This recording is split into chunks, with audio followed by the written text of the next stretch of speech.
年間1000展示のアート巡りを通してアートな視点を楽しむチャンネルです。今回は京都グラフィー京都国際写真祭。京都中がアート写真だらけ。このおしゃれな写真が表現していることは、こんな建物にまさかの写真も。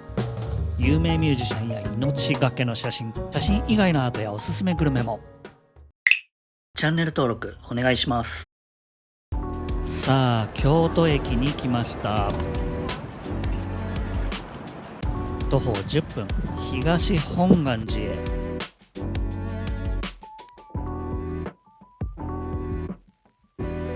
京都の最も重要な仏教寺院の一つで展開されるのはレボハン繁栄記憶のリハーサル。これは母親の記憶に自分を重ねてます。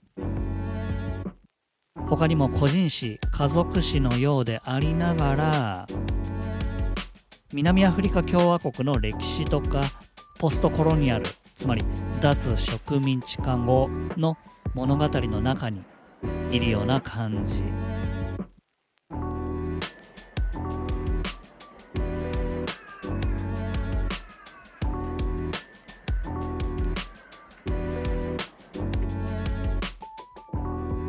パッチワークですね。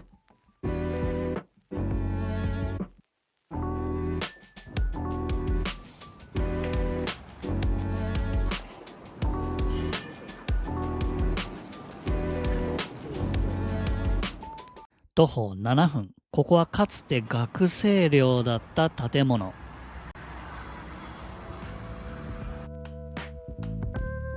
フランス人2人の写真家ユニットがここで展開するのは廃墟がテーマの写真展。デトロイトはヘンリー・フォードが大量生産を始めて誰もが車を持てる未来を実現した場所。アメリカンドリームそのものですね。でもその後工場は郊外へ移転して大規模な暴動も起きたりとかして都市の中身、つまり人が消えていったと。人が消えたこの建物でこの展覧会をやってるっていうのもいいですね。こっちは軍艦島がテーマ。日本の近代化を支えた炭鉱の島ですね。最盛期は世界で一番人口密度が高かったのに、エネルギーが石炭から石油に変わった瞬間、この島は役割を失って1974年には無人になります。デトロイトもここも単なる廃墟じゃなくって繁栄する未来が急に止まった場所って感じですね。次はパリ。 AI で廃墟化した作品群があります。ルーブル美術館ですね。街の終わりを表現していると同時に写真の終わりを表現しているようでもあって面白い。つまり生成 AI で簡単に架空の写真が生成できるから、もう写真は事実は限らない、写真は信用できないものですよね。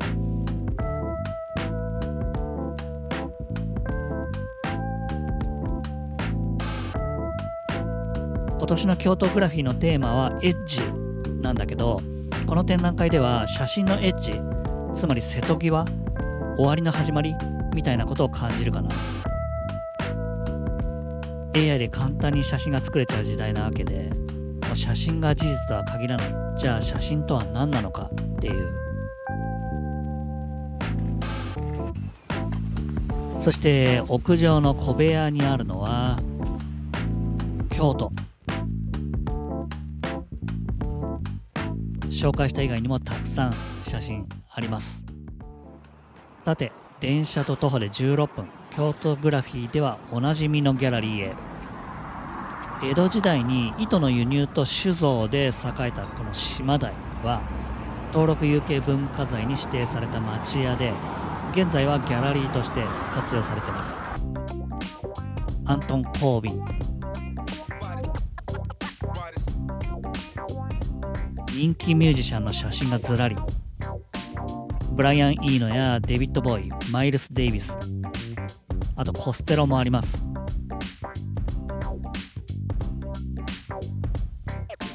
キース・リチャーズやレニー・クラビッツはこんな姿で。京都グラフィーがいい意味でずるいのはこの場所の魅力、展覧会がよりよく見えるんですよね。アーティストたちの写真もあります。2025年のアートベスト10の動画でも私選んだキーファーとかリヒター、映画もおすすめのアイ・ウェイウェイ、メタリカもあります。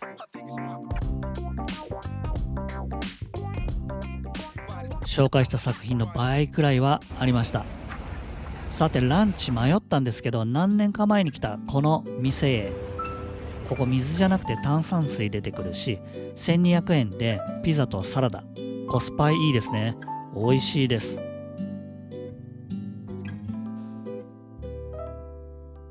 次のギャラリーへ行こうとしたら外国人でいっぱいの商店街に迷い込んじゃった。次の小川コーヒーは2024年に俳優の石井正則さんに偶然会った場所ですね。この動画もぜひチェックしてみてください。ここでは京都グラフィー関連のイベントの KG プラスとして写真集をいろいろ見ることができます。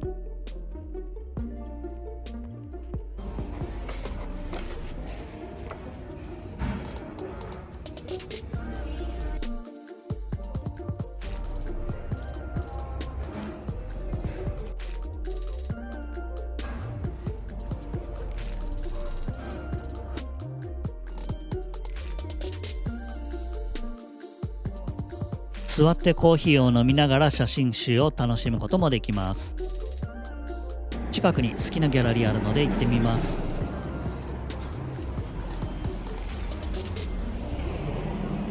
残念、休みでした。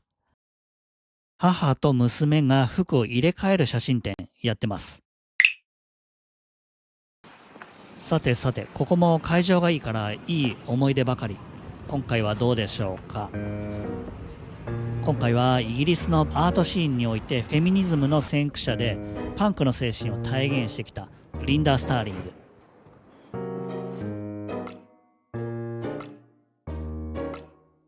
単なるコラージュじゃなくて欲望とか権力とかそういうものを問い直す作品たち。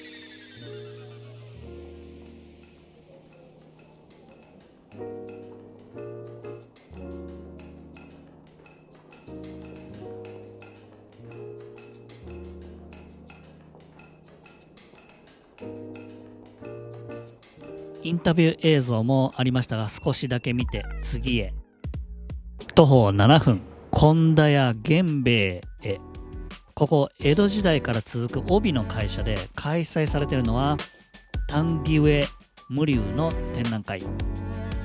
女性たちがド派手な柄の中にいても強い存在感を放ってますね。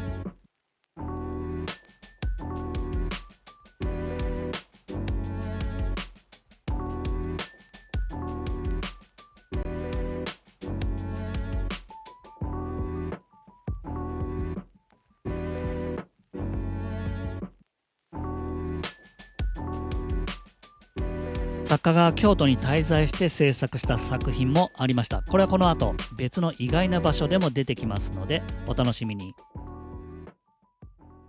隣の建物では別の展覧会、フェデリコ・エストルのシャインヒーローズ。ボリビアでは毎日3000人の靴磨き職人が客を求めて街に繰り出す。彼らはスキーマスクで顔を覆ってます。その仕事に貧しいとか社会的に低い立場だとかいう偏見があって周りの人に知られたくないのだとか。この展覧会は市民の靴を汚す悪党を靴磨き職人のヒーローが対峙する物語。私は恥ずかしがりでノリの悪いタイプなんですが、友人の結婚式の余興では全身タイツ着てヒーロー戦隊やったんですよ。なんか顔隠すと何でもできちゃうんですよね。一方でネット上では顔が見えないのをいいことに暴言を吐いたりする人もいますが、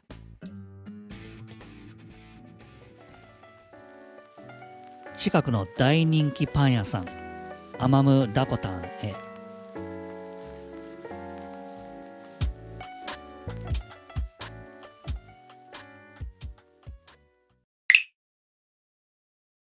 京都グラフィーのインフォメーションもある八九庵にも展覧会あります。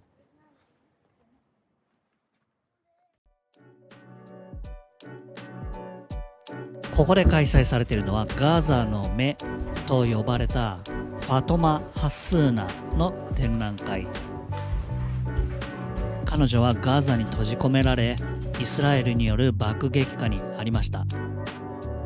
破壊の事実、虐殺の証拠、ガザの人々の尊厳を取り続けました。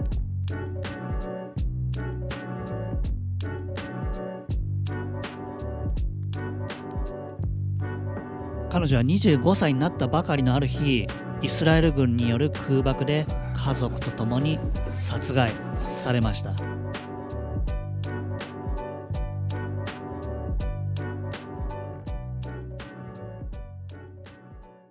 上には南アフリカの歴史や政治文化を写真集を通してたどる展覧会。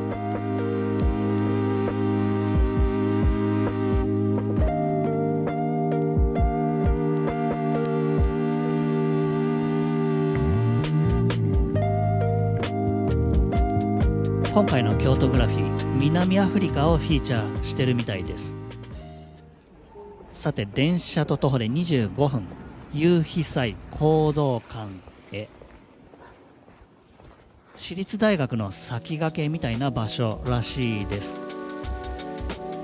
ここで開催されていたのは写真展なのに見えないものを信じられるかの実験、そんな感じがしました。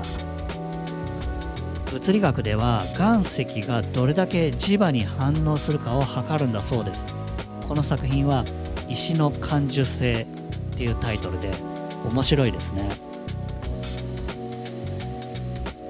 こちらはアフリカの宗教に感銘を受けた作家が自然や精霊と交換しながら撮影したんだとか、見えないものを信じられるか、あるいはどこまで感じ取れるかを試されているような、そんな展覧会でした。バスで京セラ美術館の周辺へ行きます。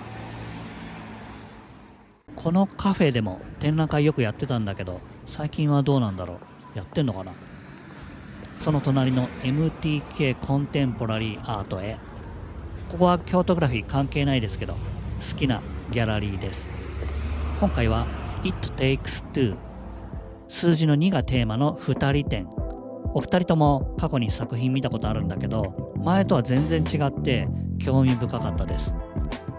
2つが対になってる作品とか、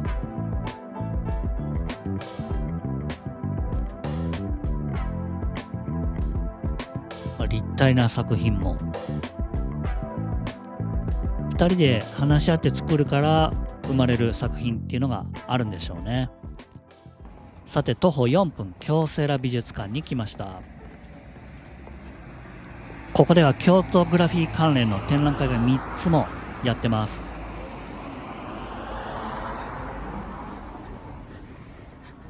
ただその前に美術館の角のここにギャラリースペースがあるんです。古画、古い絵画興味ありますか？私は正直あんまりなんですが、でもその背景にある歴史に興味を持つとか、歴史的価値を感じる人がいるっていうのは理解できます。けど今回のこの展覧会は古画を違う視点で捉えていて、逆に興味を持ちました。亀裂とかにじみとか古くなることで生まれた豊かな質感、物質としての表情、それに向き合ってその対話の成果を並べています。さて、京都グラフィーの展示へ。まずはこの人、森山大道さんです。大好き。彼の60年以上のキャリアをたどる展覧会。彼の展覧会は結構たくさん見てて、過去の展覧会の動画も概要欄に載せておきます。けどこんな私が生まれる前の1970年代の作品とかは当然知らなくって、森山大道さんの作品を見てるんだけど、その時代の社会を見ている、そんな感じがして面白いです。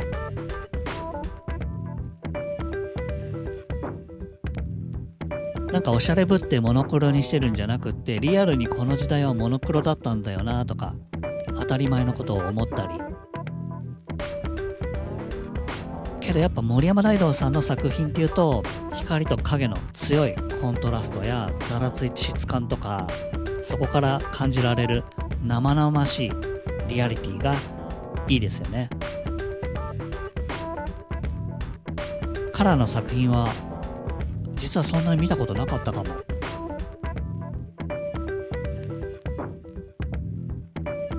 スライドショーもありました。はい、同じ会場のこちらは白人か白人以外かで入り口が分かれてます。こんなことしていいんでしょうか。これには理由がありました。これは南アフリカの人種隔離政策アパルトヘイトの下で人々がどのように日々生きてきたのか、そんな展覧会なんです。アーネスト・コールは長年にわたって秘密裏で取材を重ね、鉱山、病院、刑務所、隔離居住区などを撮影。彼自身も黒人だし、調べたら本当命がけで取材し、アメリカに亡命したんだとか、強制労働や人を貶める仕組み、もしこれ自分がこの時代に黒人として生まれてたらと思うとゾッとしますね。けど実は普通に日本社会の中でも仕組みではなく人の心に人が人を見下してるシーンって結構見かけるなとか、それも怖いですよね。一方隣のこちらは別の視点から生きるとはどういうことかを考える展覧会。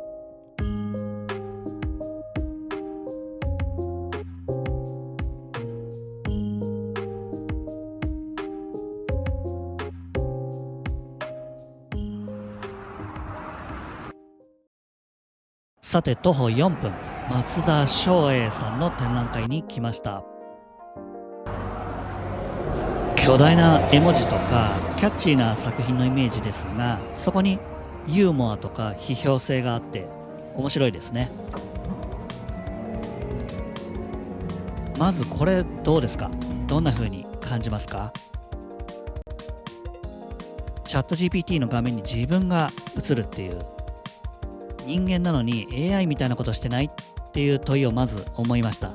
例えば会議などですごく無難な意見しか言わないとか、言われたことしかやらないとか、あるいはチャット GPT に聞く前に自分の頭で考えろみたいな問いも思考を外注するようになりましたよね。一方こちらは絵文字。あなたはどう感じますか？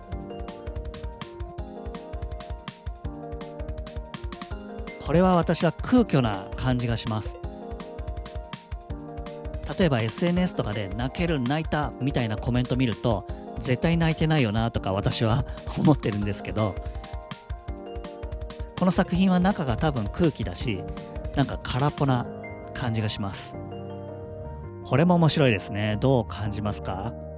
ハッシュタグ、これマウリチオ・カテランって私大好きですけど、バナナを壁にガムテで貼り付けた作品、あの人ですね。まずこれ、君作品見てないよね、作家の名前だけ見てるでしょみたいな皮肉を感じます。あとはカテランっていうと話題になることそれ自体が作品って感じするんで、話題になれば何でもありかよみたいな感じも。あなたはどう感じますか？松田さん、この本の観光記念の展覧会でした。徒歩3分、クンストアルツトというギャラリーへ。閉まる3分前、ギリギリです。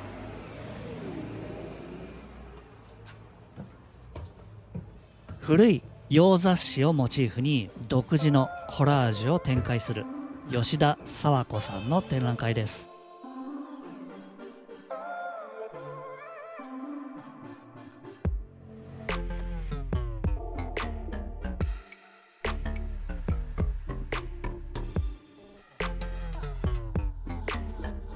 さっき見たコラージュの展覧会とはまた全然違って面白いですね。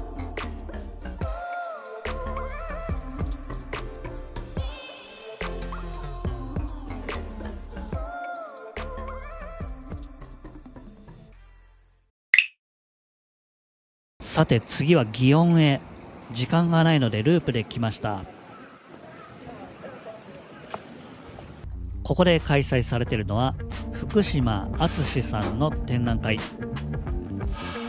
友人の誘いで農家になったという作家は、イメージしてた穏やかな日常と違って想像を絶する激しい日常を送ることになったんだとか。特に夏は雑草、虫、害獣、太陽、台風など自然との戦いの連続だと。膨大な作業量に屈して自分が弱い立場となって初めて他の生き物と同じ目線で時間を過ごしてる。自分も自然の一部なんだと、そんな実感があったんだとか。さあすぐ隣の隣には京都グラフィー関連イベント KG プラスの展覧会があるので寄ってみます。ここカフェやインテリアのショップですね。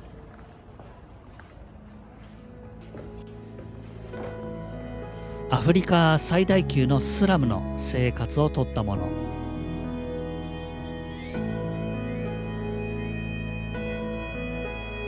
他にも富士フィルム主催のプログラムで入賞した作品が展示されてます。これ何だと思いますか？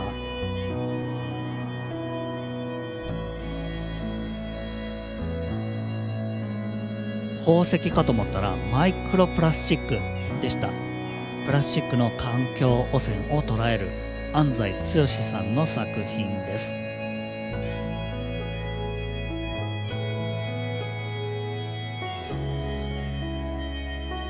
他にはバルト海とロシアの境界地域の物理的心理的な境界を調査する作家や、イタリアのサルデーニャ島の驚異的な長寿の秘密を探る写真、岡山で起きた PFAS 汚染の物語とか、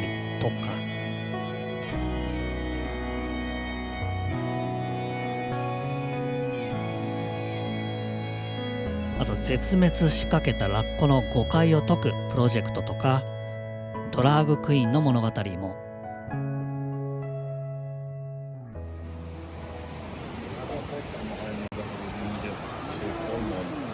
さて19時前ですが、まだアートを見ることのできる場所へ行きます。なんか音が聞こえます。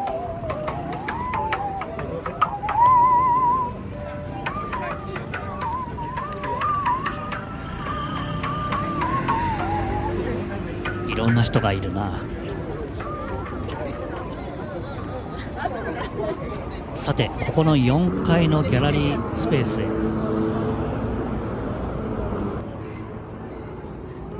ホテルの奥に京都グラフィー関連イベント KG プラスの展覧会。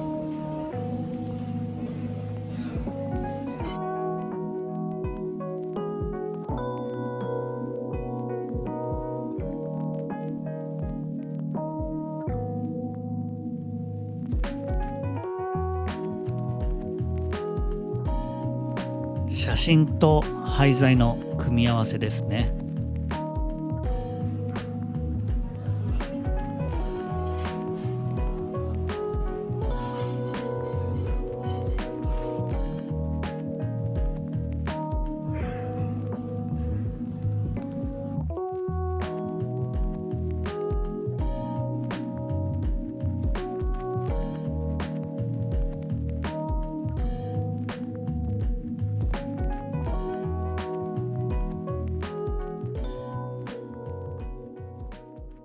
いやーもう1万8000歩歩いてるわ。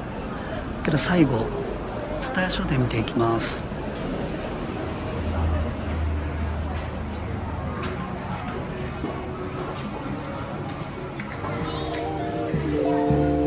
さてこれは京都グラフィーとは関係ないんですけど、本屋の中でアート展やってます。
途中歩いてたらこんなのもやってました。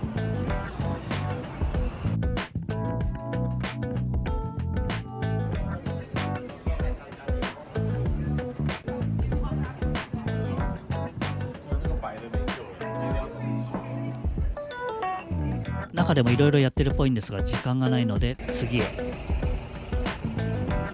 2万歩近く歩いてるわ。さてもう一つのアートの前に久々に大好きなカレー屋へ。キーマカレー1本の男気ある店って感じですが、新しく牛豚キーマカレーがメニューに追加されてました。新メニューはもう品切れだったんで、いつものチキンキーマカレー、結構辛いんですが、チーズトッピングすれば問題なしという感じで、ただ辛いだけじゃなくて本当美味しいです。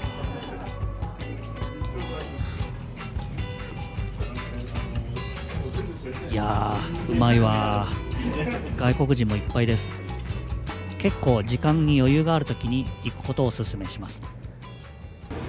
バスと徒歩で25分、もう遅いし疲れてるんですが、京都グラフィー最後の作品を見に行きましょう。ここは遅い時間でも見れるんで最後に来るのがおすすめです。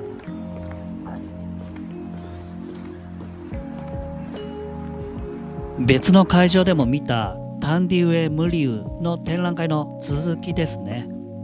派手でおしゃれなだけじゃなく、肌の色のグラデーションをカラーパレットとして用いることで、さまざまなアイデンティティが重なり合い分離し、そしてまた融合する、そんな様子を表現してます。作家は全てのものは根源においては一体であるという仏教用語一如の精神を引用してます。同じ人だけが仲間、違うやつは敵だみたいな様子を見聞きすることはあるけど、違いが面白いんだよね。違うから補え合えるし、このデルタってお店が京都グラフィーの常設の店ですが、18時で閉まってます。例年の感じだと他で展示されてる作品のパネルが展示されてるって印象で、ここにしかないものはなさそうだけどな。2万歩超えてました。さてアート巡りはここまでですが、1箇所だけこの日休みで見られなかったので紹介。柴田紗里さんの展覧会、さっきの農業の福島敦さんの展覧会のすぐそばです。さあ1日で京都グラフィーほぼ全てを回った結果、特に良かったベスト3を挙げてみます。まず1つ目はタンディウェ・ムリュー。これは良かったな。ビジュアル的にビビッドな色使いやおしゃれな感じがかっこよくて好みですし、社会からの圧力の中でそれでも女性が存在感を示しているということが表現されていて、とても素敵です。商店街の方も素敵でしたよね。2つ目はリンダー・スターリングの展覧会。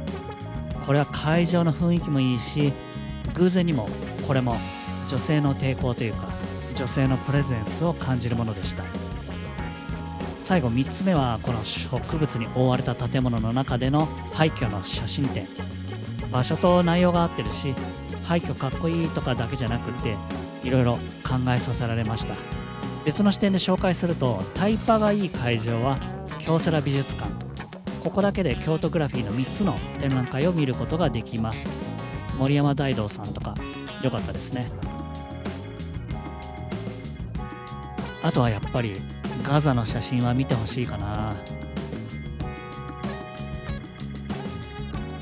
今回のアート巡り、どれが気になりましたか？ぜひコメントで教えてください。この動画が面白かったという方は高評価やハイプお願いします。過去の京都グラフィーの動画も概要欄からぜひチェックしてみてください。次も一緒にアート巡りできるようチャンネル登録お願いします。